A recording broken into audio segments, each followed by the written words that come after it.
Once again welcome to the Kunzai training session. और ISO 14001 की continuity में आज जो हमारा टॉपिक है वो है environment protection and aspect and impact related to the environment. तो आज हम बेसिकली बात करेंगे इन्वायरमेंट प्रोटेक्शन एक्ट 1986 और किसी भी ऑर्गेनाइजेशन में, किसी भी इंडस्ट्री में जब हम इन्वायरमेंट प्रोटेक्शन की बात करते हैं या हम बात करते हैं ISO 14001 के इम्प्लीमेंटेशन की, तो उसमें हम बेसिकली करते क्या हैं। सबसे पहले इन्वायरमेंट एस्पेक्ट हम आइडेंटिफाई करते हैं। उन एस्पेक्ट्स में जो इन्वायरमेंट पे इम्पैक्ट आने वाले हैं, जो भी हम कोई ऐसा काम कर रहे हैं जिससे इन्वायरमेंट पे नेगेटिव इम्पैक्ट आने वाला है, उसके इम्पैक्ट को हम लिस्ट डाउन करते हैं और जो इम्पैक्ट है उसकी असेसमेंट करते हैं, उसकी नंबरिंग के ये कितना सीवियर होगा। और उसके बाद क्या करते हैं, हम प्लान बनाते हैं कि उस एस्पेक्ट को एलिमिनेट किया जा सके, सब्स्टिट्यूट किया जा सके, ताकि जो इम्पैक्ट हो वो कम से कम हो। इसके बाद हमारा नेक्स्ट स्टेप आता है एनवायरमेंट मॉनिटरिंग। हमें एनवायरमेंट को मॉनिटर करना पड़ता है, उसी से हमें पता चलेगा कि हमारी क्या प्रोग्रेस है एनवायरमेंट प्रोटेक्शन के लिए। एयर क्वालिटी की मॉनिटरिंग, ETP जो हमारा एफ्लुएंट ट्रीटमेंट प्लांट होता है, जो हम बाहर पानी छोड़ते हैं, उसका टेस्टिंग या आउटलेट वाटर की मॉनिटरिंग जो मैंने अभी आपको बताया। इसके अलावा कुछ प्रोग्राम्स कंपनी CSR के मीडियम से, एनवायरमेंट प्रोटेक्शन के मीडियम से कुछ प्रोग्राम कंपनियां चलाती रहती हैं, जिन्हें एनवायरमेंट प्रोटेक्शन ड्राइव कहते हैं। लोगों के बीच में जाना, लोगों को एनवायरमेंट के लिए अवेयर करना, एनवायरमेंट प्रोटेक्शन के लिए अवेयर करना, ट्रेनिंग देना। कंपनी में या कंपनी के बाहर भी जो हमारे स्टेक होल्डर्स हैं या जो भी इंटरेस्टेड पार्टीज हैं, उनकी इन्वॉल्वमेंट, उनको भी हम टाइम टू टाइम इन्वॉल्व करते हैं। इसके बाद हमारा आता है एनवायरमेंट ऑब्जेक्टिव्स एंड ऑडिट। तो ये सारे जो एंगल मैंने अभी आपसे डिस्कस किए, ये हम बारी बारी से डिस्कस करेंगे आगे आने वाली स्लाइड्स में। ईयर सेशन के बिगिनिंग में हम कुछ एनवायरमेंट को बचाने के लिए कुछ ऑब्जेक्टिव, कुछ टारगेट डिपार्टमेंट वाइज या ऑर्गेनाइजेशन वाइज या इंडिविजुअली हर एक पर्सन को हम ऑब्जेक्टिव और टारगेट सेट करते हैं। और इन्वायरमेंट के लिए जो भी ऑडिट्स रखे जाते हैं कि जो इन्वायरमेंट प्रोटेक्शन सिस्टम या ISO इम्प्लीमेंटेशन 14001 है वो कितना इफेक्टिवली काम कर रहा है, सो उस प्रोग्राम से रिलेटेड हम ऑडिट भी करते हैं। सो बारी बारी से जानते हैं इन्वायरमेंट एस्पेक्ट क्या है और इम्पैक्ट क्या है। This is on the screen, you can see environment aspect and impact data. ठीक है, इसमें बेसिकली करते क्या है, ये एक डॉक्यूमेंट है। इसमें हर एक एक्टिविटी, हर डिपार्टमेंट में कोई भी एक्टिविटी होती है, उससे कोई ना कोई इन्वायरमेंट से रिलेटेड, इन्वायरमेंट डिप्लीशन कह लो या इन्वायरमेंट प्रोटेक्शन के लिए जो भी हम काम कर रहे हैं, तो कोई ना कोई एस्पेक्ट ऐसा होता है जो हमारे इन्वायरमेंट को खराब कर रहा होता है। फॉर एग्जाम्पल अगर मैं लैब की बात करूं, तो लैब में जो हम टेस्टिंग कर रहे हैं, केमिकल से जो फ्यूम निकल रहे हैं, वो फ्यूम्स क्या कर रहे हैं, कहीं ना कहीं, चाहे उनका छोटा पार्ट हो, चाहे वो बहुत ज्यादा मात्रा में है, लेकिन फिर भी वो एनवायरनमेंट को कहीं ना कहीं खराब कर रहे हैं। सो हम क्या करते हैं, सीरियल नंबर इसमें आप देख सकते हैं, document, process, activity, location, aspect. So इसमें आ जाएगा process, lab, activity, testing of sample, location, कौन सी लोकेशन में ये एरिया है, कहां इंपैक्ट आ रहा है इसका। एस्पेक्ट क्या है, एस्पेक्ट आप देखोगे source of pollution means vapour generation. अगर मैं बात करूं वेपर जनरेशन, या किसी चीज को बर्न कर रहे हैं, एक सिलेंडर जला रहे हैं किसी चीज को गर्म करने के लिए, तो वहां पे क्या हो रहा है, स्मोक जनरेट हो रहा है। सो सोर्स क्या है, burning of fuel, that is source. इसके बाद हम देखेंगे इंपैक्ट कहां पे आ रहा है। इंपैक्ट आएगा या तो एयर पे, air pollution, noise pollution, soil pollution, land pollution, water pollution, इस तरह से जहां भी आएगा। तो अगर मैं स्मोक की बात करूं तो कहां पे इंपैक्ट आएगा उसका, एयर पोल्यूशन पे, तो हम यहां पे एयर पोल्यूशन लिख सकते हैं। इसके बाद इसकी असेसमेंट, जो मैंने बताया, एस्पेक्ट को आइडेंटिफाई करना है और उससे जुड़ा हुआ इंपैक्ट हमें देखना है। SSPD rating, severity scale probability and detection, ये एक क्राइटेरिया होता है कि कोई भी एक्टिविटी या कोई भी जो एस्पेक्ट है वो कितना सीवियर है एनवायरनमेंट के लिए।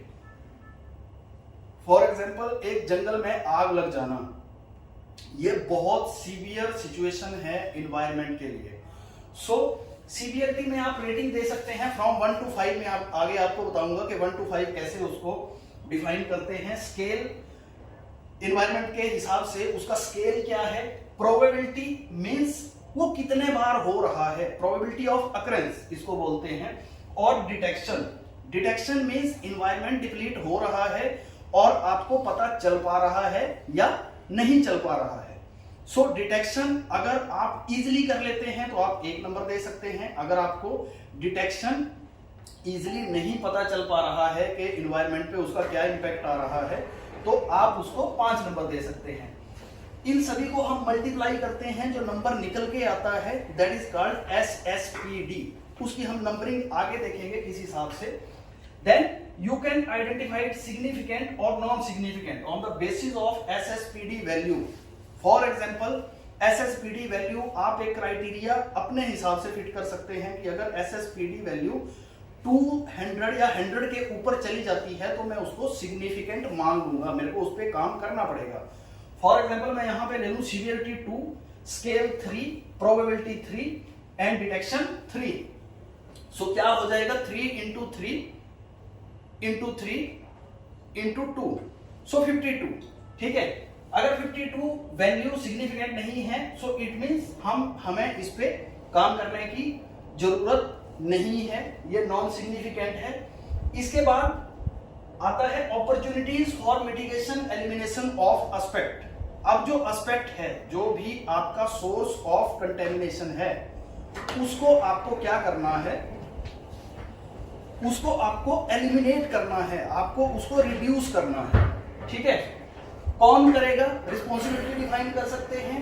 Action to address significant aspect, objective, target and control plan.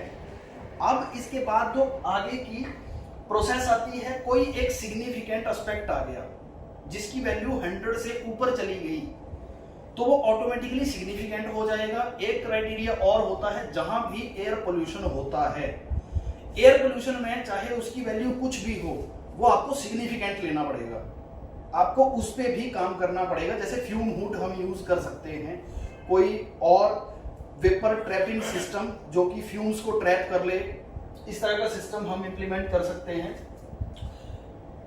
Action लिए हमने जो सिग्निफिकेंट एस्पेक्ट थे उनको रिड्यूस करने के लिए, तो उन्हीं को हम अपने ऑब्जेक्टिव, टारगेट और कंट्रोल प्लान में ले सकते हैं।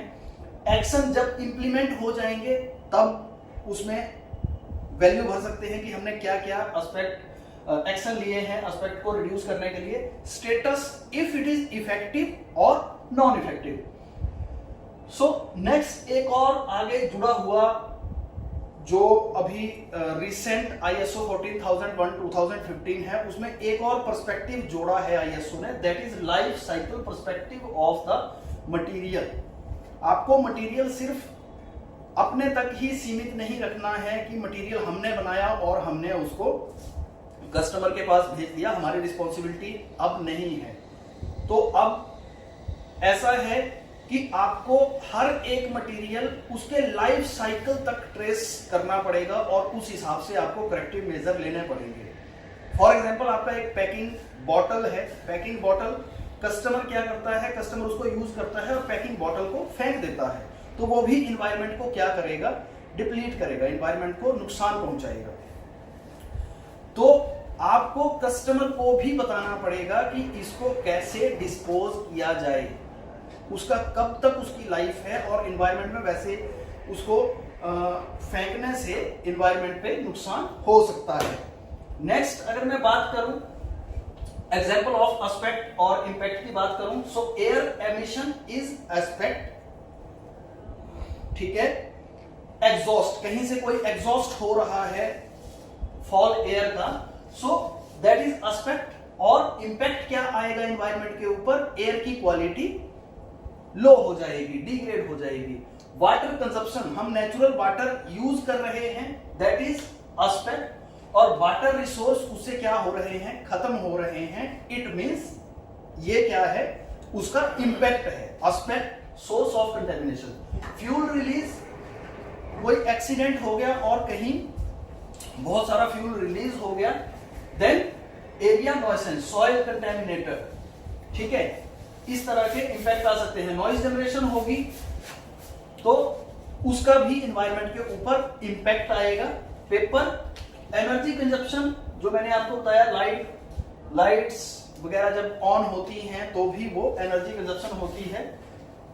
सो इस तरह से मैंने बताया कि जो सोर्स ऑफ कंटेमिनेशन है दैट इज एस्पेक्ट, और उससे एनवायरनमेंट के ऊपर क्या नुकसान होता है, एनवायरनमेंट के ऊपर क्या असर पड़ता है, दैट इज इंपैक्ट। जो मैंने बात करी थी कि हम कैसे सीवियरिटी और स्केल को डिफाइन कर सकते हैं, 1 से 5 नंबर हम दे सकते हैं, उसका क्राइटेरिया क्या रहेगा।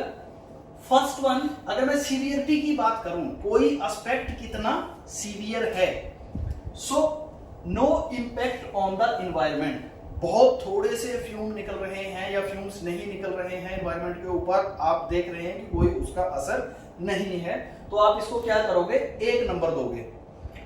इंपैक्ट ऑन द सराउंडिंग, अगर ऐसा इंपैक्ट आ रहा है कि एक छोटे कमरे में एनवायरनमेंट खराब हो रहा है, सपोज फॉर एग्जांपल एक आदमी सिगरेट पी रहा है तो एक कमरे में क्या हो रहा है, कंटेमिनेशन हो रही है, ठीक है। इसी तरह से कोई ऐसी प्रोसेस आप यूज कर रहे हैं एनवायरनमेंट अपने ऑर्गेनाइजेशन में जिससे छोटे से कंफाइंड एरिया में आपकी एयर क्वालिटी खराब हो रही है, तो आप उसको 2 नंबर दे सकते हैं। Impact on the neighbouring areas, अगर ऐसा हो रहा है कोई एक्टिविटी से कि आपके डिपार्टमेंट तो उसका इंपैक्ट है ही, लेकिन साइड वाले डिपार्टमेंट में भी उसका इंपैक्ट आपको देखने को मिल रहा है, so you can give 3 number. Impact on the entire premises, कोई ऐसा काम, कोई ऐसी एक्टिविटी जिससे जो एनवायरनमेंट पे असर पड़ रहा है और वो लगभग पूरी कंपनी में पता चल रहा है, ठीक है, पूरे प्रेमिसेस के अंदर उसका पता चल रहा है,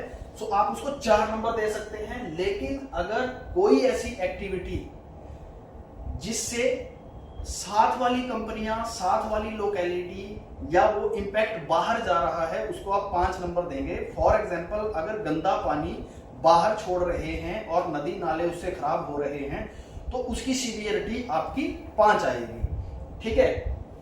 इसी तरह से अगर मैं स्केल की बात करूं कि किस स्केल पे कंटेमिनेशन हो रही है, किस स्केल पे उसका इंपैक्ट आ रहा है, अगर एनवायरनमेंट के ऊपर कोई इंपैक्ट नहीं है तो आप 1 नंबर देंगे।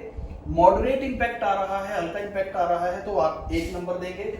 मीडियम इंपैक्ट आ रहा है मींस आपको उस एनवायरनमेंट में पीपीईज यूज करने पड़ रहे हैं, मास्क यूज करना पड़ रहा है, तो आप उसमें 3 नंबर देंगे। हाई इंपैक्ट है यानी उसको कम करने की जरूरत है, सभी का अटेंशन उस तरफ जा रहा है कि यहाँ एनवायरनमेंट का डिप्रेशन हो रहा है, एनवायरनमेंट खराब हो रहा है। और 5 नंबर देंगे अगर कैटास्ट्रोफिक सिचुएशन आती है, कोई रेडिएशन रिलीज हो गई, कोई हार्मफुल गैसेस लीक हो गई, कोई ऐसा स्पिलेज हो गया जो कि बहुत ज्यादा हानिकारक है, तो आप उसमें 5 नंबर दे सकते हैं। सो इसी तरह से इसकी कलर कोडिंग भी हमने डिफाइन करी है। प्रोबेबिलिटी ऑफ अकरेंस जो चौथा था SSPD में, जो प्रोबेबिलिटी ऑफ अकरेंस था, अगर कभी नहीं होता, जो हमने नंबरिंग दी है, कोई ऐसा एस्पेक्ट जो कभी कभी होता है, अगर ऐसा करेंगे तभी वो हार्मफुल केमिकल निकलेंगे। सो अगर ईयरली या नेवर हैपन, कभी साल में 1 बार हुआ है या कभी नहीं हुआ, तो उसको आप 1 नंबर दे सकते हैं। कोई ऐसा जो हाफ ईयरली हुआ हो यानी साल में 1-2 बार हो जाता है, उसको आप 2 नंबर देंगे। क्वार्टरली, कोई ऐसा इंसिडेंट जो क्वार्टरली होता है, साल में 3-4 बार हो सकता है, उसको आप 3 नंबर देंगे। वीकली आप डिफाइन कर सकते हैं कि हर हफ्ते ही ऐसा होता है, आए दिन ऐसा होता रहता है, ठीक है, सो उसको आप 4 नंबर देंगे। और 5 नंबर आप उसको देंगे कि हर बार ऐसा होता है, जब भी मैं ये एक्टिविटी करता हूं इस तरह की गैसेज रिलीज होती ही होती हैं, तो आप उसको क्या करोगे, 5 नंबर दोगे। इसी तरह से अगर मैं डिटेक्शन मींस आप उस एस्पेक्ट को डिटेक्ट कर पा रहे हो या नहीं कर पा रहे हो। आपको पता चल रहा है कि इन्वायरमेंट इससे खराब हो रहा है नहीं हो रहा है। फॉर एग्जांपल धुआं सबको दिख रहा है, ठीक है, तो उसकी डिटेक्शन इजी है, लेकिन कोई ऐसी हार्मफुल गैस जो दिखाई ना दे लेकिन इन्वायरमेंट में धीरे धीरे रिलीज हो रही है और किसी को पता नहीं चल रहा, तो उसको आप 5 नंबर देंगे। Source and impact very easily detected, जैसे मैंने बताया बहुत इजीली पता कर सकते हैं। Source and impact easily detected by a few person, किसी को पता चलता है। Source and impact can not detected easily, तो आप 3 नंबर देंगे। Source and impact hardly detected, कभी कभार ही पता चलता है, तो 4 नंबर। और 5 नंबर उसको देंगे जिससे सोर्स और कंटेमिनेशन का पता नहीं चलता, ठीक है, उसको 5 नंबर देंगे क्योंकि वो टफ होता है, ठीक है। नेक्स्ट मैंने आपको बताया कि एक सिग्निफिकेंट और नॉन सिग्निफिकेंट वैल्यू की अगर असेसमेंट की बात करूं, सो SSPD severity scale probability of occurrence and detection, अगर ये 100 से नीचे है तो हम इसको नॉन सिग्निफिकेंट मानते हैं। For example 2 2 2 2 2 into 2 4 4 into 2 8 8 into 2 16, इस तरह से। लेकिन अगर मैं बोलूं कि हर स्केल 5 5 हो तो कितना हो जाएगा 125 into 5, सो ऑटोमेटिकली क्या होगा, वो 100 से ऊपर चला जाएगा। जो सिग्निफिकेंट हो जाएगा उसको आपको इंजीनियरिंग कंट्रोल की जरूरत है, वहां पे उस सोर्स ऑफ कंटेमिनेशन को आपको चेंज करना पड़ेगा, उस प्रोसेस को वहां पे कंट्रोल करना पड़ेगा।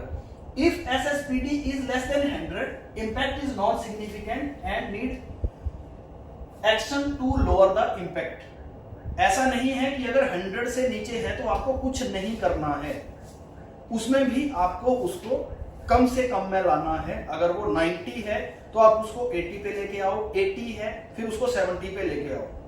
लेकिन इन केस अगर वो 100 से ऊपर है तो आपको इमीडिएटली उस पर काम करके उसको 100 से नीचे लाना है, उस पर कोई इंजीनियरिंग कंट्रोल लगाना है। तीसरा, in case of air pollution and scale 5, किसी भी केस में अगर स्केल 5 है या फिर एयर पोल्यूशन है तो आपको उसको सिग्निफिकेंट रखना ही पड़ेगा। The impact is categorized significantly irrespective of SSPD, चाहे कुछ भी नंबर आए। जैसे स्केल की मैं बात करूं उसके 5 नंबर हैं और बाकी जो हैं वो एक एक नंबर है, तो वो 5 नंबर आएगा, फिर भी वो सिग्निफिकेंट हो जाएगा। ये एक शीट है। फॉर एग्जांपल मैं एक बात करूं, DG सेट एक्टिविटी है ऑपरेशन, लोकेशन है DG सेट एरिया, एस्पेक्ट है generation of noise and impact है नॉइस पोल्यूशन। अब सीवियरिटी इसकी ली है 4, क्योंकि जब डीजी चलता है तो इसका शोर पूरे प्रेमिसेस में पता चलेगा, डीजी चल रहा है। स्केल है 3, क्योंकि इसका इंपैक्ट जो है वो भी हार्मफुल है नॉइस पोल्यूशन के हिसाब से। प्रोबेबिलिटी, ये कितने बार होता है, जब भी डीजी चलाते हैं इट मींस ये होना ही होना है। और डिटेक्शन में 1 दिया है क्योंकि ये इजीली डिटेक्टेड है, और इन सबको हम मल्टीप्लाई करेंगे तो 48 आएगा। ये नॉन सिग्निफिकेंट है, लेकिन फिर भी यहाँ पे एक्शन क्या लिया है, DG set roof to be build. DG set के चारों ओर हम एक जोन बना सकते हैं, एक कवर बना सकते हैं, ताकि उसका जो नॉइस है वो बाहर ना आए। अगर मैं बात करूं एमिशन ऑफ एयर, डीजी में ही एयर पोल्यूशन हो रहा है, डीजी में ऑयल फ्यूल आप यूज कर रहे हो तो एयर में पोल्यूटेंट रिलीज हो रहे हैं, एयर पोल्यूशन आ रहा है, और इसका क्या होगा, सिग्निफिकेंट वैल्यू भी 240 चली गई है, ठीक है। तो ये ऑटोमेटिकली सिग्निफिकेंट हो जाएगा, महत्वपूर्ण हो जाएगा। क्यों?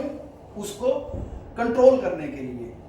तो state height and monitoring emission timely manner as per CPCB, maintenance manager देखेगा। Plan for quarterly testing of emission, quarterly उसकी टेस्टिंग करनी पड़ेगी कि क्या हमारा स्टैक अच्छे से काम कर रहा है। Make preventive maintenance schedule and monitoring day to day basis as per CPCB। इसी तरह से अगर मैं मैन्युफैक्चरिंग प्रोसेस की बात करूं, टेक्निकल प्लांट में एयर एमिशन, एयर पोल्यूशन हो रहा है जिसका SSPD वैल्यू आ रही है 320, तो इसमें भी हमने कंट्रोल, इंजीनियरिंग कंट्रोल उसमें सजेस्ट करना ही पड़ेगा। Thank you.